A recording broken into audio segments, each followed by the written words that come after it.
Story over. A place where stories speak louder than words, and every emotion finds a voice. If you believe in truth, consequences, and the quiet strength of letting go, then you're in the right place. Today's story is not just about betrayal. It's about a lesson that changed everything. I never imagined that the person I carried for 9 months, the boy I stayed awake for night after night, would one day look me in the eye and lie, "My name doesn't matter. What matters is that I was a mother who gave everything." Like most parents, I didn't count the sacrifices. I didn't keep score. Love isn't supposed to be measured, right? I raised my son, Daniel, on my own after his father passed away when he was just 5. Life wasn't easy. There were nights when dinner was just tea and bread, but I made sure he never felt poor. I worked 2 jobs, sometimes 3. I missed weddings, birthdays, and even my own health appointments, just to keep things running.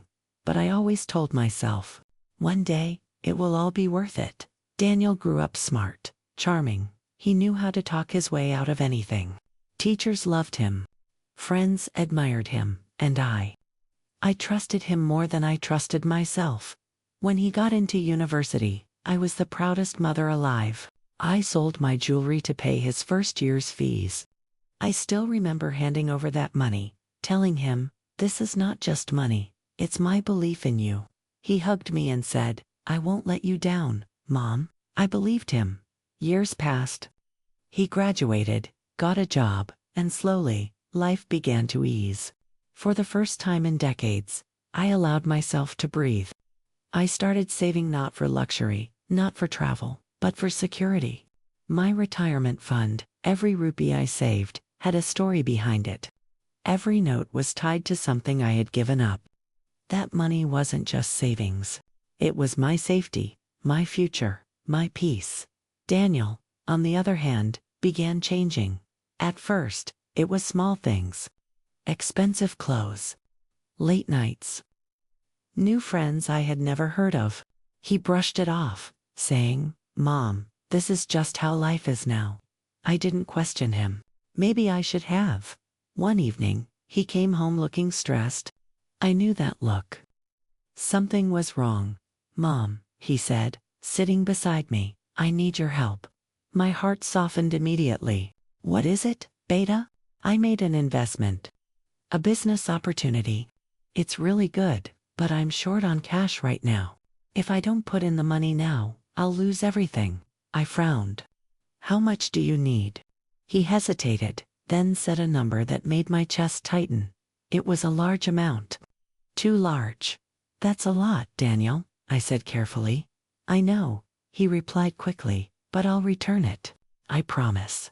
This could change everything for us. For you. You won't have to worry about anything ever again." Those words, they got to me. I thought about all the years I had struggled. All the times I wished for a miracle. What if this was it? "Are you sure about this?" I asked. "Yes, Mom, I've done all the research." That was the moment. The moment I made a decision that would change everything. I trusted him. The next day, I withdrew a large portion of my retirement savings and handed it to him. My hands were shaking, but my heart was full of hope. "This is my future," I told him softly, "and I'll make it even better." He said with a confident smile. Weeks passed, then months. At first he kept me updated. "The business is growing. We're expanding. Big profits are coming soon." But slowly, the updates stopped. Whenever I asked, he avoided the question. "It's complicated, Mom. You wouldn't understand. Just trust me." That word again. Trust. One day, I noticed something strange. A letter from the bank.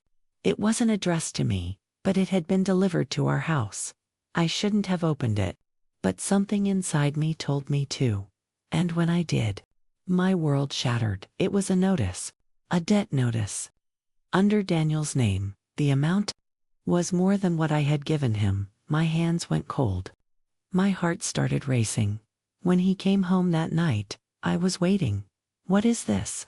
I asked, holding the letter. He froze. For a moment, he said nothing. Then he sighed. It's nothing, Mom, nothing. My voice shook. This is a debt notice, Daniel. What's going on? He ran his hand through his hair. Okay, fine. I lost some money. It happens. Lost. I whispered. What do you mean lost? The investment didn't work out, he said casually, casually, as if he was talking about losing a pair of shoes. That was my retirement money. I cried. I said I'll fix it. He snapped. How? I demanded. With more lies. He looked away. That silence. It told me everything. You didn't invest it, did you? I asked slowly. He didn't answer. You spent it, I said, my voice barely audible. Still silence. Tears filled my eyes. On what? Finally, he muttered, things. What things, Daniel? Just lifestyle stuff. Friends, business ideas that didn't work. I felt like the ground had disappeared beneath me. You lied to me, I said. I didn't mean to, don't. I raised my hand. Don't you dare say you didn't mean to. You looked me in the eye and promised me. He stayed quiet. I gave you everything, I continued, my voice breaking. Everything I had saved for my future. I said I'll repay you. What? I asked. With what? More lies. That night, something inside me changed. I didn't scream. I didn't throw him out, but I stopped protecting him. The next morning, I made a decision. If he wanted to live like an adult, he would face adult consequences. I stopped giving him money. I stopped paying his bills. I even told him he had to start contributing to the house, or find somewhere else to live at first. He laughed it off. Mom, don't be dramatic, he said. But when the electricity bill came and I refused to cover his share. When his phone got disconnected. When his friends stopped calling because he couldn't keep up with their lifestyle. Reality hit him hard. He started coming home earlier, quieter. One evening he sat across from me, looking exhausted. I need help, he said. I looked at him calmly. I already helped you. Mom, please. I'm drowning. For a moment, my heart wavered. This was my son. But then I remembered the lies. The betrayal. The way he had dismissed my pain. No, I said softly. He stared at me, shocked. You're just going to let me fail. I'm letting you learn, I replied. Days turned into weeks. He sold his expensive clothes, his gadgets, even his car. He took a job, nothing glamorous, nothing impressive, just honest work. I watched him change. Slowly, painfully, but genuinely. One night, he came to me again. I'm sorry, he said. I didn't respond immediately. I know sorry isn't enough, he continued. I was selfish. I thought I could fix everything later. I didn't think about what it meant for you. Tears rolled down his face. I've started paying off the debt, he said. It'll take time, but I'll do it. And I'll repay you too. Every single rupee. I looked at him. Really looked at him. For the first time in a long time. I saw my son again. Not the charming boy who could talk his way out of anything, but a man who had finally understood consequences. I don't need the money back, I said quietly. He looked up, surprised. I need my trust back, I continued. And that will take longer. He nodded. I understand. From that day on, things were different. He worked harder than I had ever seen him work. He stopped chasing quick success and started building something real. And me. I found something I had lost along the way, strength. Because sometimes, loving someone doesn't mean saving them. Sometimes, it means stepping back and letting them face the reality they created. It wasn't easy. It broke my heart more times than I can count. But if I had continued to protect him, I would have lost him forever. Today, he's still rebuilding, still learning, and I'm still watching. Not as someone who will fix everything, but as someone who knows that real growth comes from facing the consequences of your own actions. So, if you're ever in a position where love and truth are pulling you in different directions, remember this: love without boundaries creates entitlement, but love with strength creates change. And sometimes, The hardest thing you'll ever do as a parent is to let your child fall so they can finally learn how to stand. He stood there for a long moment after that conversation, as if he wanted to say more but didn't know how. Then he quietly turned and walked away. No excuses, no arguments, just silence. That silence stayed in the house for days. We still lived under the same roof, but everything had changed. The easy conversations were gone. The laughter that once filled our evenings had disappeared. Even the sound of his footsteps felt different, heavier, slower. Like each step carried the weight of his choices. I didn't ask him where he went every day. I didn't ask how work was going. Not because I didn't care, but because I had finally understood something important. He needed to do this without me holding his hand, and he did at first. It was messy, I could tell. He would come home late, his clothes wrinkled, his face tired in a way I had never seen before. This wasn't the tiredness of staying up with friends or working on something exciting. This was real exhaustion, the kind that humbles you. One evening, I saw him sitting at the dining table with a pile of papers in front of him. Bills, notices, payment, schedules. He didn't notice me watching. His hands were trembling slightly as he wrote something down, probably trying to calculate how much he owed and how long it would take to pay everything back. For a second, just a second, I felt the old instinct rise inside me. Go help him.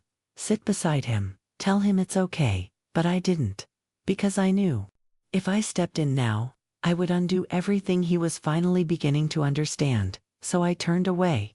That night, I cried, not because I regretted my decision, but because being strong as a parent sometimes feels like breaking your own heart on purpose. Weeks turned into months. Slowly, I began to notice small changes. He stopped spending unnecessarily. The expensive habits were gone. The flashy lifestyle he once chased had completely disappeared.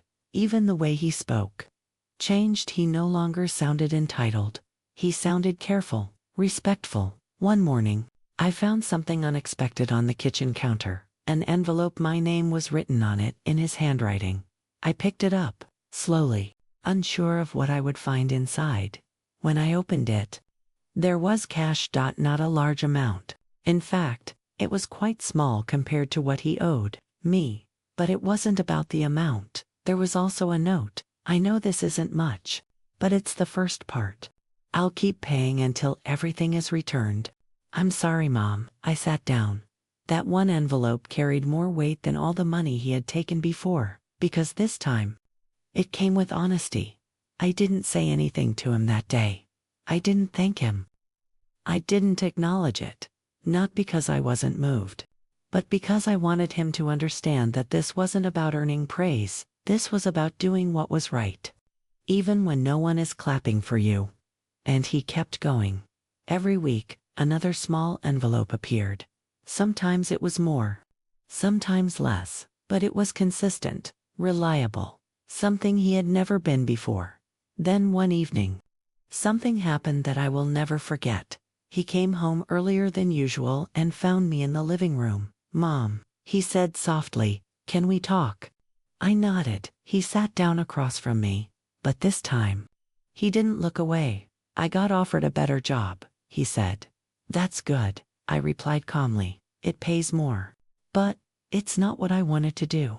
I waited. I used to think success meant fast money, big wins, living a certain lifestyle, he continued. But now, I just want stability. I want to fix what I broke. There was a sincerity in his voice that I hadn't heard in years, so I took it. He added. I looked at him carefully. For the first time, he said, I made a decision thinking about the future, not just the moment. I nodded slightly. That's what responsibility feels like, I said. He gave a small, almost relieved smile. That night, something shifted again. Not completely, but enough. The tension between us didn't disappear, but it softened. We started having small conversations again. Simple things. How was your day? Did you eat? It wasn't much, but it was a beginning. Months passed. And the envelopes continued. His debt slowly decreased. I could see it in his posture, in the way he carried himself. The burden was still there. But it was lighter now. Then one afternoon, there was a knock on the door. I opened it to find one of his old friends standing there, the kind of friend who used to call him every night. The kind who encouraged the lifestyle that had led him down this path. Is Daniel home? He asked. Yes, I replied. Daniel came to the door, and for a moment, both of them just stared at each other. Bro, where have you been? His friend said with a laugh. You disappeared. We're all meeting tonight. Same place. I watched Daniel carefully. This was a test, a real one. For a second I saw hesitation in his eyes. The old life. Calling him back? Then he shook his head. I can't, he said. Why not? His friend asked, surprised. I have work tomorrow. And other priorities. His friend laughed. Since when did you become this boring? Daniel didn't react. I'm not boring, he said calmly. I'm just different now. The friend rolled his eyes. Suit yourself. And just like that, he left. Daniel closed the door slowly. When he turned around, he saw me watching. Neither of us said anything. But in that moment, I felt something I hadn't felt in a long time. Pride. Not the kind of pride that comes from achievements or success, but the quiet pride of seeing someone choose the right path, even when it's hard. That night, I made him tea. It was a small gesture, but it meant something. He noticed. Thank you, he said softly. I nodded. No big speeches. No emotional conversations. Just understanding. As time went on, he continued to rebuild his life. Not quickly. Not perfectly. But honestly. And one day, almost a year after everything had happened, he came to me with one final envelope. This is the last one, he said. I looked at it. Then at him. You've paid everything, he added. Every rupee. I didn't take the envelope immediately. Instead, I asked him something I hadn't asked before. Why did you really do it? I said. He frowned slightly. Do what? Take the money. Lie to me. Risk everything. He took a deep breath. I thought I was smarter than consequences, he said honestly. I thought I could take shortcuts and fix things later. I didn't realize. Later always comes with a cost. I held his gaze. And now? I asked. Now I know that nothing worth having comes easy, he replied. And trust, once broken, is the hardest thing to rebuild. I finally took the envelope. But instead of putting it away, I placed it back in his hands. Keep it, I said. He looked confused. What? You've already paid your debt, I continued. Not just with money, but with your actions. Mom, I use it, I interrupted gently. Build something real. The right way this time. His eyes filled with tears. I don't deserve that, he said. Maybe not, I replied. But you've earned another chance. He couldn't speak after that, and honestly, neither could I. Because sometimes, forgiveness isn't about forgetting what happened. It's about recognizing who someone has become after it happened. Life didn't suddenly become perfect after that. There were still struggles, still challenges. But something important had been restored. Not completely, but enough to move forward, and me. I started rebuilding not my money, but my sense of security. I learned to protect myself better. To set boundaries without guilt. Because love doesn't mean giving everything until you have nothing left. It means giving wisely, standing firm, and knowing when to step back. Looking back now, I realized something I didn't understand before. If I had saved him from his mistakes, he would have never changed. If I had covered his debt, he would have never learned responsibility. If I had continued to believe his lies, I would have lost myself. Sometimes, the greatest act of love is letting someone face the consequences of their own actions, even if it hurts you more than it hurts them. So if you're listening to this, and you're facing a similar situation, ask yourself this: are you helping? Or are you enabling? Because there's a difference. A big one. And recognizing that difference can change everything. This wasn't just his story, it was mine too. A story of trust, broken and slowly rebuilt. A story of loss, and the strength to recover. And most importantly, a story of a mother who finally understood that sometimes you don't save your child by catching them when they fall, you save them by teaching them how to stand back up on their own. That's all for today's story. If this resonated with you, don't forget to like, subscribe, and share it with someone who needs to hear it. This is Storyova, where your story matters. And I'll see you in the next one.